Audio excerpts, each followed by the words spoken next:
Hi, I'm Ashely Coon, and my cameraman is Pancha Penn, and today we're interviewing Edward Pascucci. Today is November 11th, and it is 10 o'clock, and the date is 2003. Alright, what is your full name?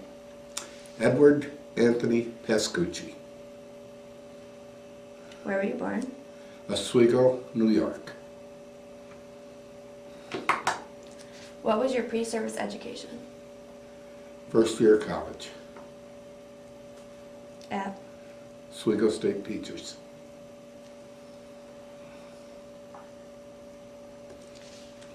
Did you receive, or did you have a pre-service occupation then? No, I was a student. Just a student. Okay, when did you first hear about Pearl Harbor? When it happened. When it happened? The morning it happened. Where were you? I was in class at Oswego High School, December 7th. How did it affect you? What was your reaction? Shocked.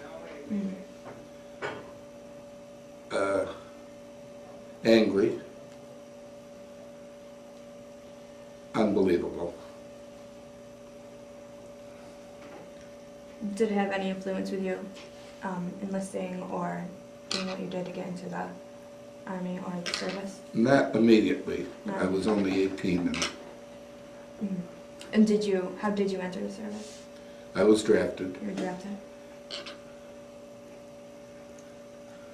And what was the date?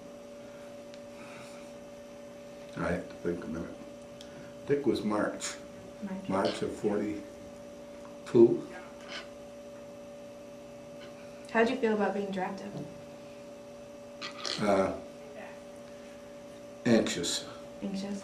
You wanted to go? I wanted to go, yeah. How did your family feel about it? Traumatic. Yeah. My mother especially. I was the only son. Didn't want to lose him. No. Do you have any other family members that had entered the war or got drafted, like your father? Not immediate. I had a couple of brother-in-laws, 3 brother-in-laws that were in, but I was the only male member of my immediate family. What branch of service did you serve in? Well, I started out in the artillery. Okay. I wound up as a ASTP cadet that was in the Army. I became an Air Force cadet. And then I wound up in the infantry, the Army infantry. In a matter of a year, or how long? About a year and a half. These programs kept changing, and I was changing with them. I didn't wash out of any of them. They were just discontinued. So, from going to, is that like going up a step? Yeah, let me explain, and you won't have to write it. Okay. When I went in the artillery, they offered what they called an Army Specialized Training Program for people with some college or who had good intelligence. You had to pass an intelligence test. Okay. And we were put into that program. I went to the Citadel in Charleston, North Carolina, and then Cornell University, training to administer towns that we occupied, to become like the mayor or something, the government. Well, they had too many in the program, and they discontinued it. When they discontinued it, the Air Force picked us up because they needed pilots. So I went into the Air Force as a cadet. Well, then they had too many Air Force cadets, so they mustered us all out in the infantry. So I wound up a radio man overseas in the infantry. Okay, just as a dialogue. Yeah. How long did you serve? 34 months. 34 months. So going through all of those steps you took, that was all basic training then? Pretty much. They were specialized programs where you were selected, but there was no rank involved. No. As you stayed at the basic rank. Okay. So, what did you go through to train for infantry then? Because that was the last one that you stated. Infantry basic training at Camp Davis in Mississippi. What were the kind of training you went Field maneuvers, through? conditioning, firing range, bivouac, mock battles. How did you like the training? Was it accurate? No, I didn't No. like it. Why not? Well, first of all, it was boring. Secondly, it was physically demanding. Third, you had no free time. They kept you hopping all the time.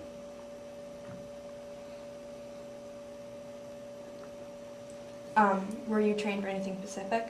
Like besides? When I went in the infantry, I was trained as a radio operator. And that's what I did in combat. What unit were you assigned to? I was with the 63rd Infantry Division, that's the patch, and the 254th Regiment,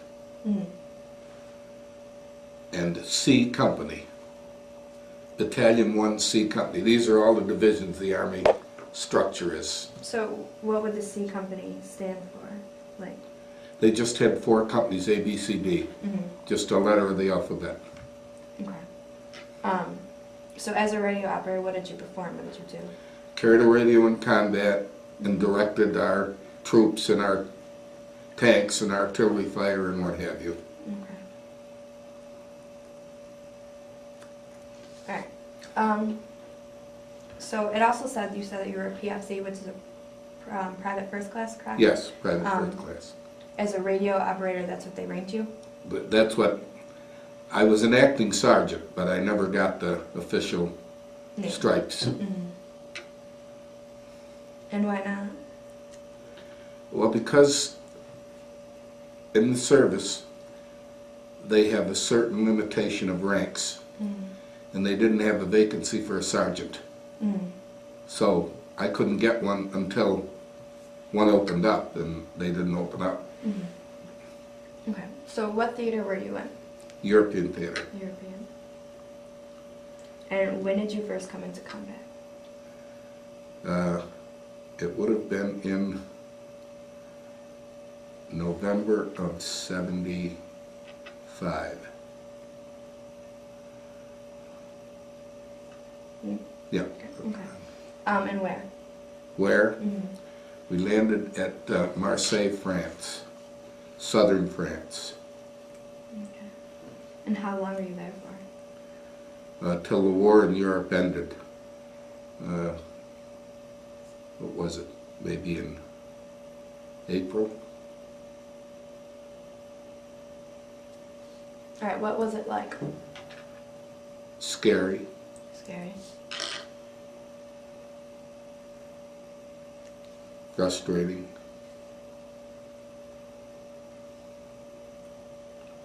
Demoralizing.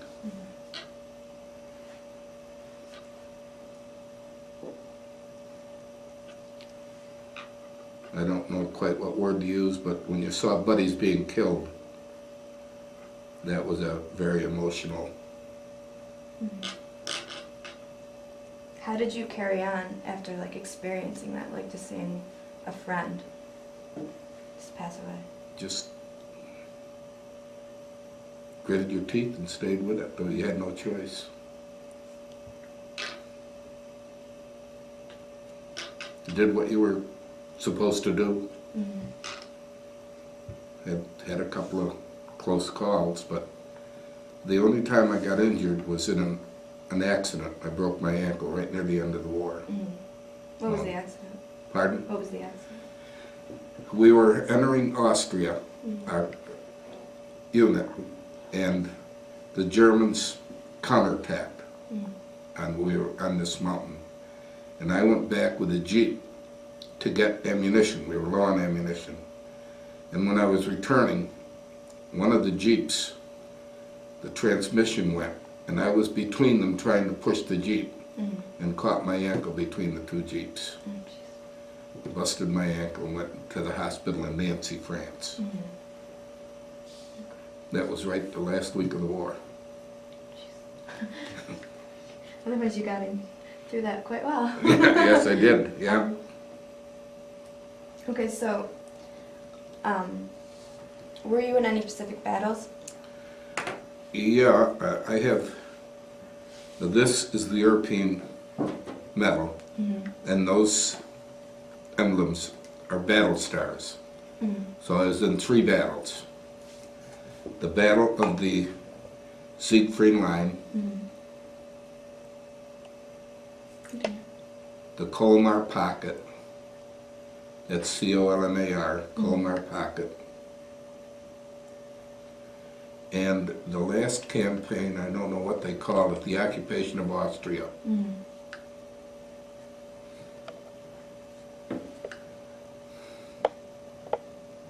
Could you briefly talk about them, the battle? Yeah, let me, my C company, I was only one of 3 men that went over with it that wasn't wounded in action. I was hurt in an accident, but of the 140, 137 men were either killed or wounded. I had one experience. We were in a foxhole, and the Germans, their 88 was one of their weapons. It was an artillery piece. A shell exploded right next to the hole, and my partner, I was laying next to him, he got killed, and I didn't. So God was with me, it wasn't my time. Another experience when we were trying to occupy a German village, where we heard a couple of generals were there. I was asked to go forward with my radio, and when I got there, the netting and my helmet had bullet creases on it. So, again, it wasn't my time. Those are a couple of the experiences. Some of the others are gory. We had a tank run over some of our men in a ditch that they weren't aware they were there. And war is hell. It's very gory. I don't wish it on any of our kids, but it happens. Did you actually ever fire as a radio? Because of my duty, I never was required to shoot or kill an enemy. And I was glad of that. I didn't feel like I wanted to kill anybody, because they were people just like me and doing what they were told to do. And I never had to face that. So we talked about your missions. How are the food supplies, like the food and plus the supplies, like the ammunition and such? We never, except for that time I got hurt, we never had too much trouble with sufficient ammunition. The food left much to be desired. They had K-rations, they called them. They came in a can, and you ate them cold. There was stuff like Spam, and that's when oleo first came out, and it was like grease. It was like putting grease on something. You couldn't eat it. When we were traveling by train from Marseille to northern France, we had 2 meals a day. Those were prepared. We stopped the train, and they had created a kitchen there. So those were the only hot meals I had all the while I was over there. And the thing I missed the most was milk. Milk and ice cream. Because you didn't see those things. You never had those. K-rations were terrible. They've improved a lot, of course, over the years. But at that time, they were almost inedible. Did it make you weak in any sort of way? Pardon? Physically weak? No, they were nutrition enough to satisfy your physical needs, but they were tasteless and not appetizing. I would tell you a little story.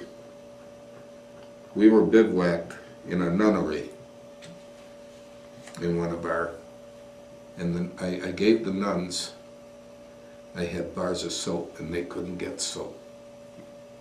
I gave them some soap, some other things. They made us a home-cooked stew, which was delicious. And they gave me, and I still have this at home, a hand-carved rosary out of black walnuts that if you put it around your neck, it'll touch the floor. It's very, it's huge. So that was one thing that I brought back. What were the nurses? What nationality? Pardon? What were the nurses' nationality? They were Austrian. Austrian? Yeah. Of course, the Germans considered Austria Germany, but it wasn't. Mm-hmm. Yeah. Yeah. Did you do any unusual service during the World War, or during any battle that you were in, besides like radio operator? Well, this is the Bronze Star. Mm-hmm. I was awarded that when we were in combat, occupying a German fortification, and I was operating the radio, directing tanks and artillery fire, under fire, machine gun crossfire. And they shot off my radio, but I still managed to operate it. The antenna was shot off, it was on my back, you carried it. The antenna was shot off, but I still was able to direct the fire, and we were successful. That's why I was awarded the Bronze Star. Did you ever find like confusion with directing? Rephrase. With everything that's going on, confusion on where to send the tanks and where to send certain people to other places? No, as a matter of fact, it was a U-shaped building that was the main point in the village. We were in one leg of the U, and the Germans were in the other. And I had to pinpoint the fire so that they didn't hit our wing instead of the German wing. But it went off smoothly, and never had that, no. Were you ever afraid that would happen, or were you very sure. confident? Sure. Ashely, when you're in combat, you're afraid 24 hours a day, or else you're lying, because you never knew when you were going to be one that got killed. So fear was constant, and that was true of all troops, but like I said earlier, you just grit your teeth and go on, because that's what you have to do. Did you ever have tireless nights, just couldn't sleep? Pardon? Did you ever have tireless nights? You're not able to sleep? Oh, absolutely. Absolutely. When we were going into a combat the next day, I was bivouacked next to a young kid 19-year-old kid from New Jersey, and I could hide it. He said, "How come you're so cool and collected? We're going into battle in the morning." And I said, "I'm not." He said, "Well, you sure look it." He was killed the next day during the attack. He must have sensed it. But how did you prepare yourself, mentally, to go into battle? Yeah. Closed everything out. You almost became a robot. Really? Yeah. It's the only way you can face each day. Wow. So what was a daily routine like? Were you going into battle every other day? In combat? Yeah.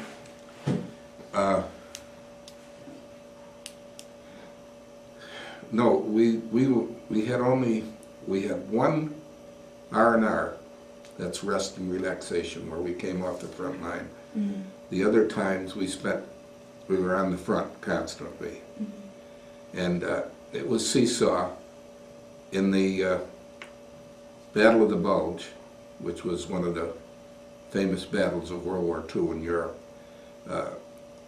the Germans overran many of our positions. And my unit was assigned to what they call the Colmar Pocket.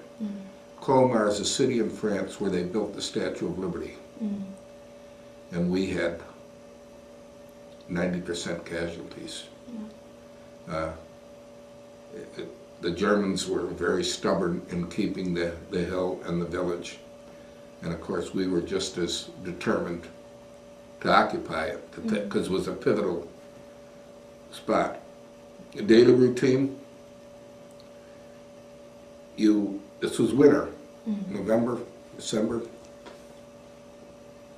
If you stopped at any time for a few hours, you dug a foxhole and you slept in it, in your clothes.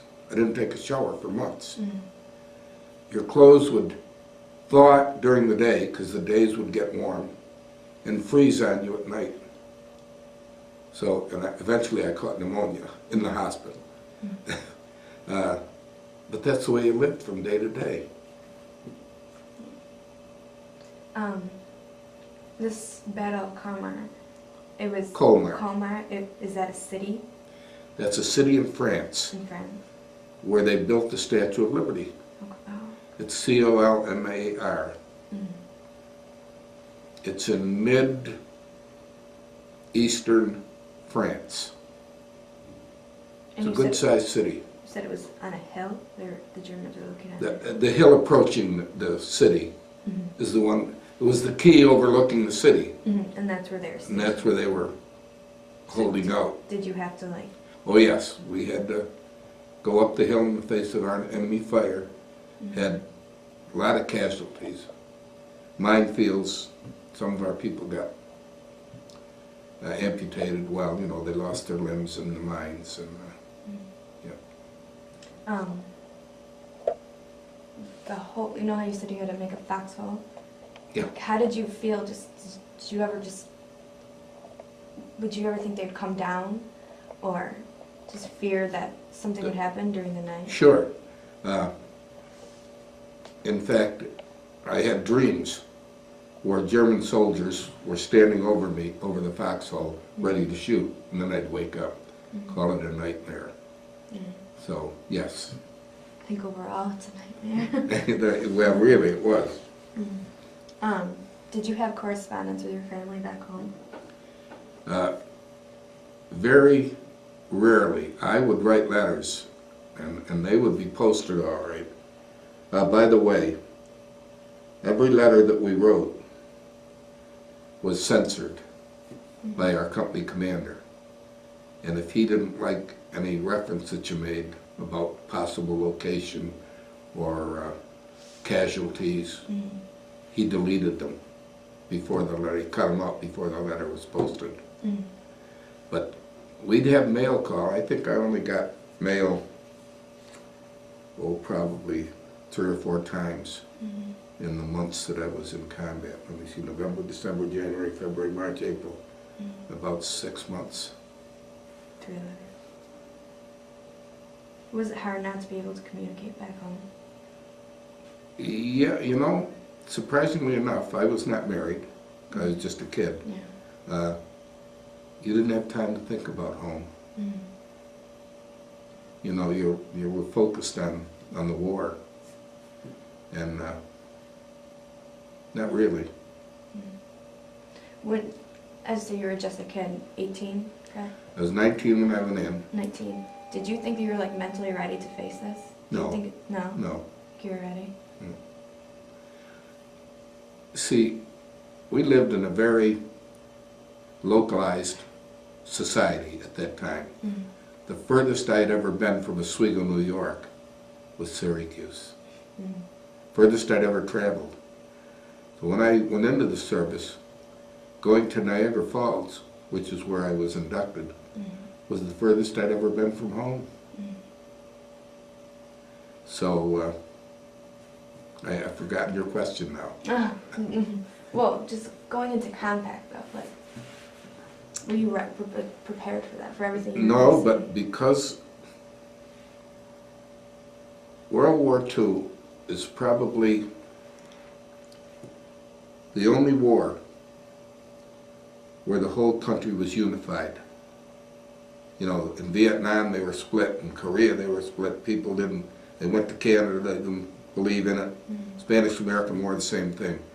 But in World War II, the country supported the necessity of the war completely.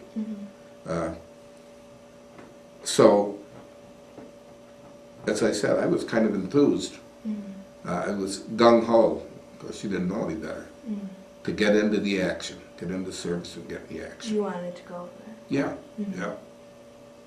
And this was true of almost all young men at the time. They wanted to serve their country. So I nationalism? Yeah, patriotic and what have you. Can we talk about these? Sure. Okay. I made, so, because looking at them upside down, the top blue bar It's the browser, right? is the presidential citation, Okay. and that's 2 oak leaf clusters, Okay. which means my unit got the presidential citation 3 times for bravery in combat. This one, I got up because I'm looking at it upside down. This is the Army of Occupation in Germany, that medal. These are battle stars for the European theater. And we were in 3 major battles. That's why I've got 3 battle stars. This is the Good Conduct Medal. If you served in the service for a year and didn't get in trouble, one way or another, you received the Good Conduct Medal. This is the shoulder patch for the division that I was a part of. It was the 63rd Infantry Division, which has been disbanded. This is the American Defense Medal. What's that say? Like, what does it mean? If you served during World War II in the defense of our country, you were awarded this medal. Okay. Almost just serving. This is the Combat Infantry Badge, and that's an interesting... the one right here? Yeah, the blue with the wreath around it. That's called the Combat Infantry Badge. You had to be in combat in the infantry to be awarded that badge. What did it mean? A private's pay at that time was $50 a month. In combat, you received an extra $25. If you earned the Combat Infantry Badge, you were paid an extra $10 a month. How now, did that you was earn good it? money then. You had to be in the combat and infantry in good standing. You had to prove that you were Worth paying. yeah, in combat. Now the bottom medal. Wait, how did you prove that though? Like, what did you do that you think that proved that you were good? And like, The company commander certified that you were in action. Sent that in to the headquarters in Paris, where they issued the Combat Infantry Badge. And then we were awarded it. Was it your unit? Our whole unit, Was this after the war, or? No, that was While because you're you were still paid there? $10 a month while you were Oh, there. yeah. No, it was during the time During. you were in combat. Okay. Yeah. Now the bottom badge is a World War II service medal. If you were in the service during World War II, that was awarded to you. These are lapel emblems, U.S. Army, and that's the infantry lapel item. This is the French Liberty Medal.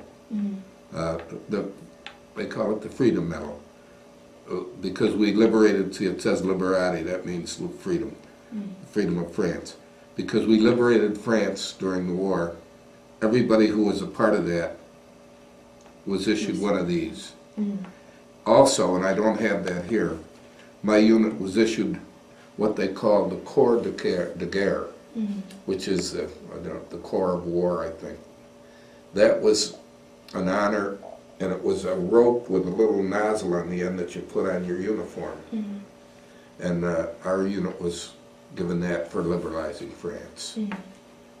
But I don't have that. I don't know what happened to it. Now, you said you were occupied in Austria?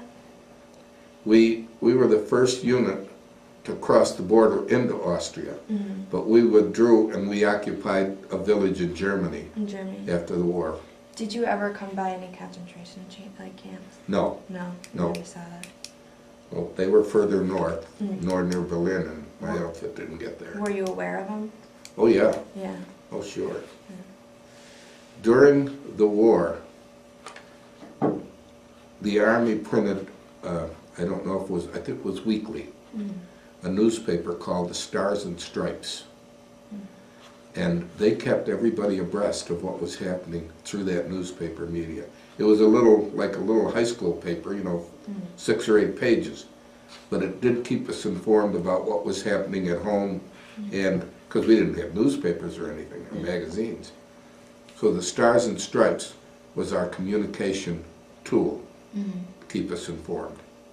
So we knew, yeah, we knew about the concentration camps. How did you feel about them? You couldn't hate, not the German people so much, although they were guilty too, the leadership, especially Hitler. We considered Hitler a devil on earth because of the millions of lives that he cost. And I remember sitting in the 9th grade class when he was first coming into power, 9th grade social studies class, and him giving a speech and arousing the people about how Germany had been mistreated and they were to rise and conquer the world. And people laughed about it. No one thought much of it. Yeah, they didn't take it seriously. But a few years later, the whole world was at war because of him. So did this have any like lasting effects on you? Like Any war? what? Lasting effects, just being in war? Surprisingly, no. No. No. I did have buddies who broke down, had nervous breakdowns, but either I'm too hard-hearted or was able to, because, and I don't have any reluctance talking about my experiences like many do. No, I got through it, mentally fit, I think, and. Do you think that helped you actually go through it, like, and come out of it? Just be Not mentally really, prepared? no. No. You think it was a matter of luck? One day at a time, they say. And that was a closed chapter, and when I went on to the next chapter in my life's book, that one was closed. That's easy to say, but hard to do. Yeah. I can understand that. Would you do it all over again? I would avoid war at any cost for me and my family. Because, number one, I don't think it achieves anything in the long run. Number two, it's inhumane. And number three, it's a waste of life and resources and everything we know and find precious. You could ask me about Iraq and I'd tell you I don't think we should ever have invaded Iraq. I think it was a mistake. I think we're making a mistake staying there. We're not an aggressive country, and in that case we were aggressive. We went into a foreign country and occupied it against their wishes and stayed there. And we always resisted other countries doing that, and our country did it. And I don't look at that with too much support. So would you recommend this to anyone to enlist, let alone like? Yeah, I have 2 sons who are both in the military. Both were Marines. So it's a necessary part of life to defend the country, but that should be the primary purpose, to defend the country. Not to be aggressors in other countries. Occupy them and tell them what they should do and how they should live and what kind of government they should have. We didn't want England to do it to us, and we shouldn't do it to other countries. And do you feel that you protected, not let alone just the United States, but the world by World War II? At that time, yes. Yeah, because without our intervention, he would have achieved conquering all of Europe and perhaps most of the world. And we prevented that. Okay. Is there anything else that like you could specifically remember, or any stories? Not really. If I'm going to talk to the class as a group, there are some things I'd like to share with them that we haven't touched upon at all.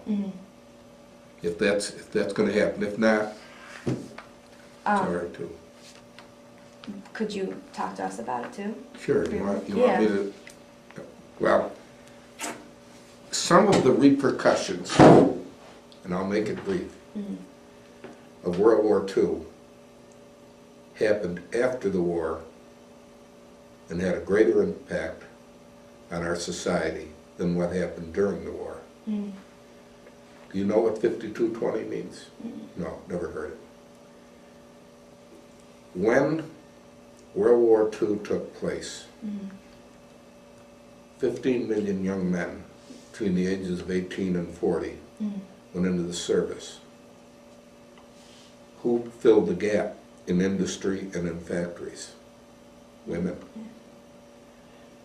Prior to World War II, the family unit consisted of a father being the breadwinner and a mother raising a family. That all ended with World War II because the women entered the workforce.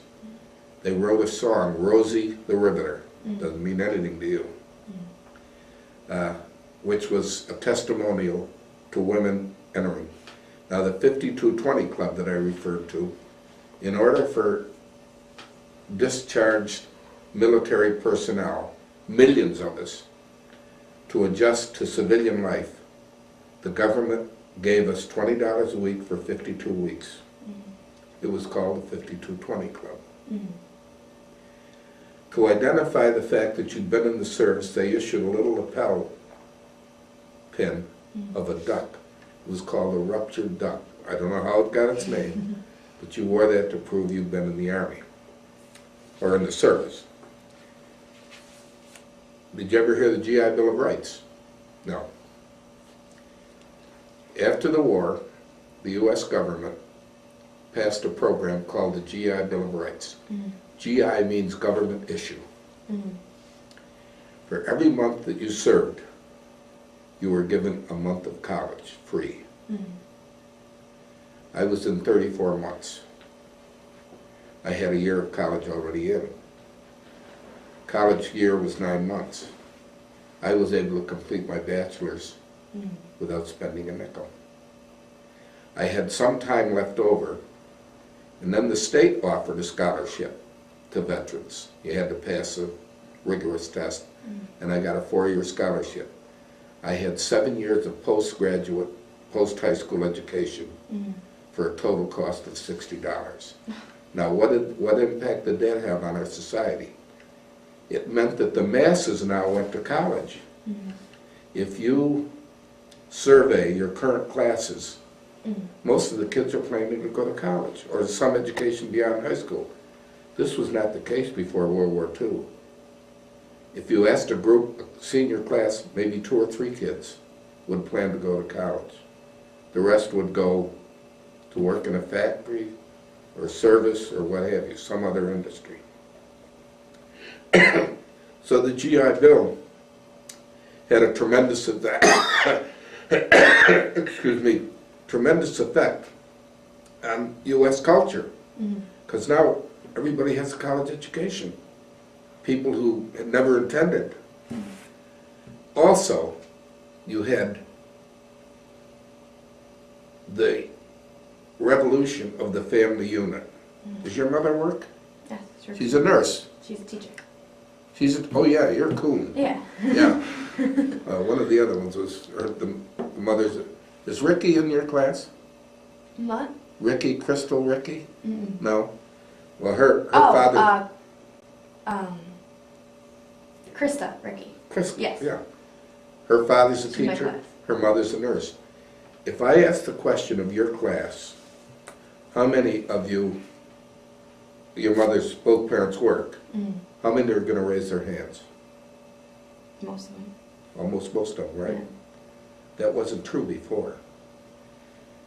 The other effect it had on our society was you now need a 2-income unit to financially survive. You can't do it with just the father working. The mother has to work to educate the kids to raise the family. So we evolved into a 2-family income, or 2-income family. And again, this changed the family unit. The mother was no longer home 24 hours a day to raise the kids. She was gone as much as the father. So we do have a different generation, and this impacted all of you people. Because it wasn't that way when I grew up. So do you think like World War II had an outstanding effect? I think, surprisingly enough, it's a paradox. In many ways, it gave freedom, independence, self-reliance to the kids, more than they had before when they were in a protective environment. But then the kids who couldn't handle that, it created more problems. And you know what they are as well as I do, without going into specifics. So it really had a two-pronged effect. It was positive to many, many families, and I include you in that group, and probably Pat, although I don't know Pat. But then it had a negative effect on the kids who couldn't handle independence, self-reliance, and what have you. And they took the wrong turn. And I'm sure some of your friends fit that classification, or at least some of your acquaintances. So, some good, some bad. Maybe that's true of everything. Well, look, it kind of is true. Nothing has like one good effect. There's always bad. That's what I'm saying. Yeah. There's pros and cons to almost everything that happens. So, and that's true here. And also, I applaud the fact that women were able to now enter society almost as equals, although they're still working on that. Because, Ashely, again, during the time I was growing up, women didn't work as a rule. There were three classes of work. A housewife, staying home, a teacher. 99% teachers were female before World War II, and nursing. They were almost limited to those. And if you got married as a teacher, you were let go. Because they figured you'd get kids and have a family, and they didn't want to give you a job. So almost all of the teachers prior to World War II were, I don't want to use the word old maid, were unmarried women.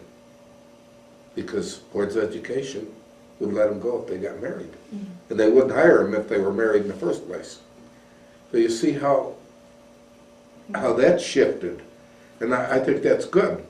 I think we finally are recognizing the fact that women are just the same as men and deserve the same opportunities and the same treatment and so on.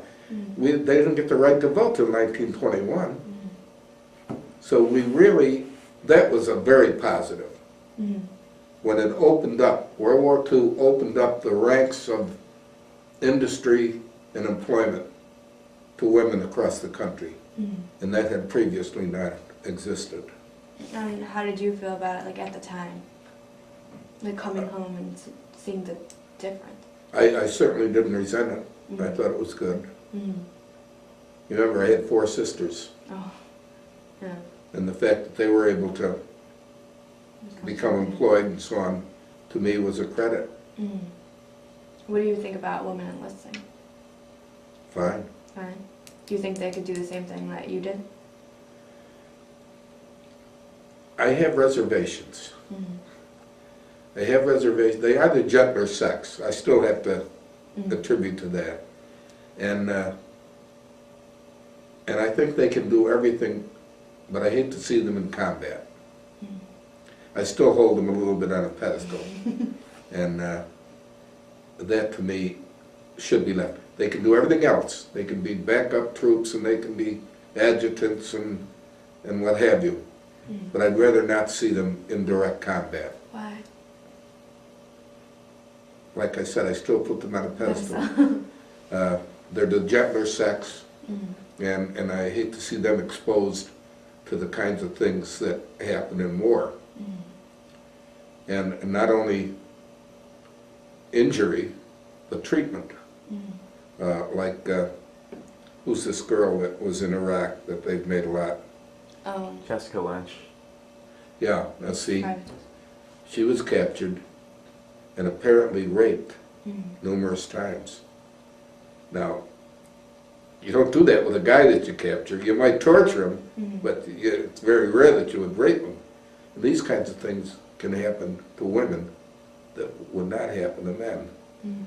So maybe that's part of it. But I look at my 3 daughters and my wife, and I feel they could serve their country, but I wouldn't want them in combat. I went through it, and I wouldn't want them to go through it. Mhm. Just because of things you saw? The Too? things I saw, the experience that this young lady had, Mhm. it's too barbaric Mhm. for women, Mhm. in my estimation. That's old-fashioned, but it's the way I feel. Mhm. Understand. I don't know if I could see myself over there. But, How would you feel? Would you Oh, yeah. want to go into combat? Personally, no. No, no. And I wouldn't begrudge you that attitude. I think that's a healthy attitude to have. Mhm. Is this vodka? No. No. You can have. Go ahead. No, I don't want it. Thanks. No. Yeah, there's the Battle of the Bulge right there. You see, the Colmar Pocket was an outgrowth of the Battle of the Bulge.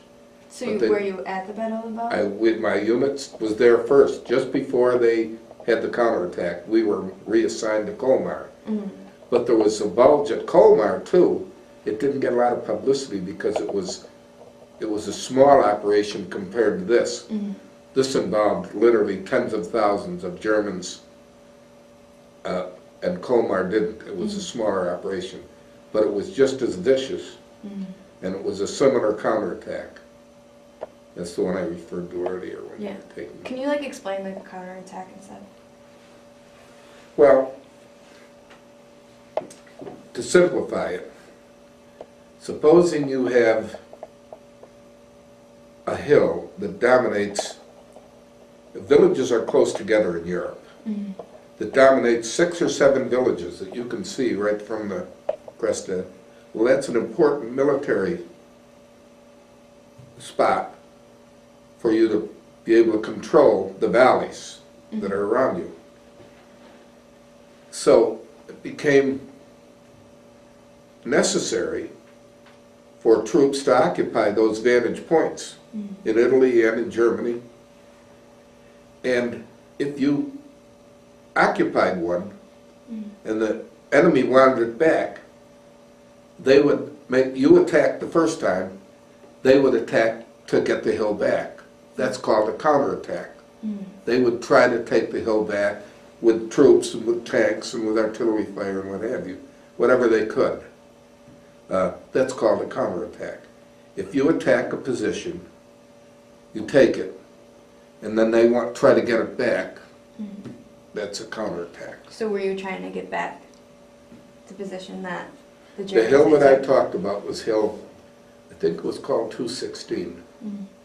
We took it 2 or 3 times, and the Germans took it back. But then we finally took it permanently and occupied the city of Colmar. I might also mention that we haven't talked about. After World War I, the Germans considered France an enemy, and France considered Germany an enemy. So they built fortifications on their borders. The French called it the Maginot Line. The Germans called it the Siegfried Line. They were pillboxes with concrete walls 4 feet thick, armor, machine gun fire, and they were all on vantage points. Well, the Germans didn't try to breach the Maginot Line. What did they do? They went through Belgium. They went around it.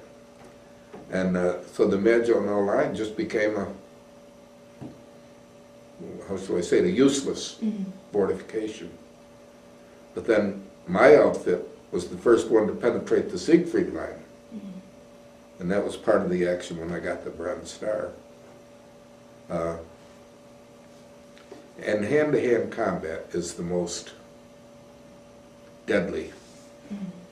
That when you're taking a city, and you have to take house by house, building by building, you enter a building, you don't know if there's troops in there that are going to shoot you on entering or not.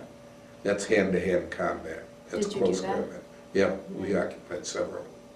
But again, since I was operating a radio, my main duty was to assign fire and troops, and I didn't have to actually take part in the shooting or killing, which I always was thankful for, because I don't know how I would have handled that. You wouldn't be able to see yourself. I don't know. That might have created this thing we talked about, the psychological after effects. That might have created it. But since I didn't face it, it wasn't there. So. But you did see your own, like, companions dying. Oh, absolutely. Oh, yeah. And I don't, like, do you still remember, do you still have dreams or anything of it? Or? Not really. No? No. At first, did you? I did it first. First year or so. You relive it over and over, but not in recent years. Remember, that was 50 years ago. Over 50. When I got out in 46, that was 58 years, 57 years ago. Now, when you accompanied, like, the houses, like, how was this? Was the city just, like, torn apart, like the villages? Some of them were literally destroyed. What we didn't blow up, the Germans themselves would blow up after we took them. Did you ever, like, encounter civilians? Oh, sure. Yeah. Every village had civilian people in them. And how are they living? Just, where were they living? Cellars, mostly. Most of the buildings themselves were destroyed. And there were a lot of women, of course, and young boys. But the Germans were drafting kids 10, 12 years old at the end of the war because they were so desperate. But they were living in basements. I don't know where they were getting food and so on, but they seemed to survive. Were they, like, afraid of you, or, like, how did they act toward you? There was mixed. We had some of them that greeted us enthusiastically as liberators, and some who hated us, especially in Alsace-Lorraine. Now, what's Alsace-Lorraine? It's the in-between. Right. That's a province that consists of Germans and French, mixed. Because it's always gone back. Yeah, it's all gone back and forth. Well, the people who were French applauded and supported us as liberators. The people who were German in that province hated us. Would they try to resist? No, because they really didn't have the tools to resist. But it was an attitude, you know, they just reflected their hate. Because they considered us the enemy and the invaders. How did that make you feel, like, with people that were, like, thought of you as that? Well, a normal reaction. You enjoyed the positive treatment you got from, and then you resented the other. Because you felt we were the innocent party. Yeah. They were the ones who started this whole thing. How do you think, like, they felt after all this? I think there are vestiges of Germans that still hate the Americans. Really? Yeah. That's why every once in a while you see pockets of Nazism surfacing again. I think there's some of those who think we destroyed their great nation, which of course we did. But that wasn't so great, you know? But what? It wasn't, like, as great as, like, I think they think it was, you know? Yeah. No. Do you believe that people can actually do, like, Hitler and his followers, like, do what they did? Like, how do you believe people can do that? How can people do that? Yeah, how do you think people can do that?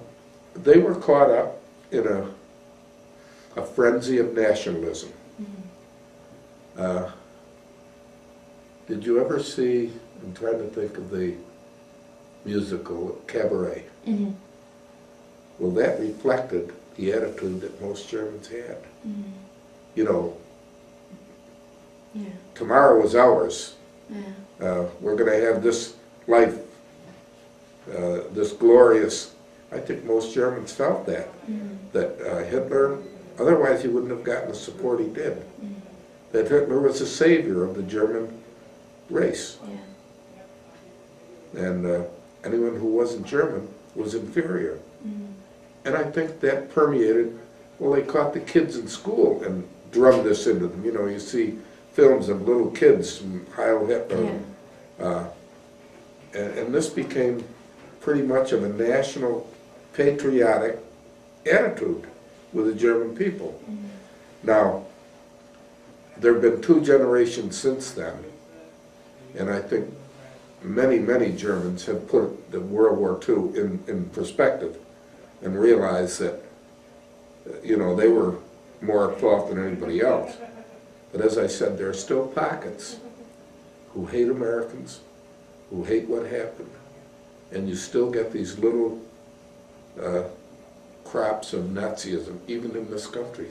Mm-hmm. In Illinois, I think there was a unit of Nazis deliberately supporting the return of Nazism in Germany and what have you. Mm-hmm. During combat, did you ever like take prisoners? Did I what? Did your unit ever take prisoners? Like German prisoners at all? Oh, yeah. Yeah. Yeah, flocks of them sometimes. Really? Toward the end of the war, you wouldn't have to take them, they'd come, they'd surrender. Really? Because they knew they were just facing the inevitable. And this way, at least, they weren't killed. What about in the beginning, though, when you took them? Did you kill them? Not really. We still were more humane Mm-hmm. than many nations would be. If we captured Germans, we had a military escort back to a prison camp somewhere, where they were treated humanely and fed and got medical attention, but they were detained. They were like in prison. Did you ever have any of your accompanied become prisoners of the Germans? Did you ever lose any to them? Not my outfit. No. A lot of outfits did, but and none that I can recall were ever captured, because we were on the offensive for most of the time that I was there. And when you're on the offensive, you rarely get captured, except in that battle. And they did capture thousands of Americans in that situation. Were you aware of that? Okay. Battle of the Bulge? Yeah. Yeah. At the time? Stars and Stripes? Yeah. Absolutely, yeah. Yeah, we were kept informed. Okay, our class has started. Do you want to continue, or would you like to go to the class?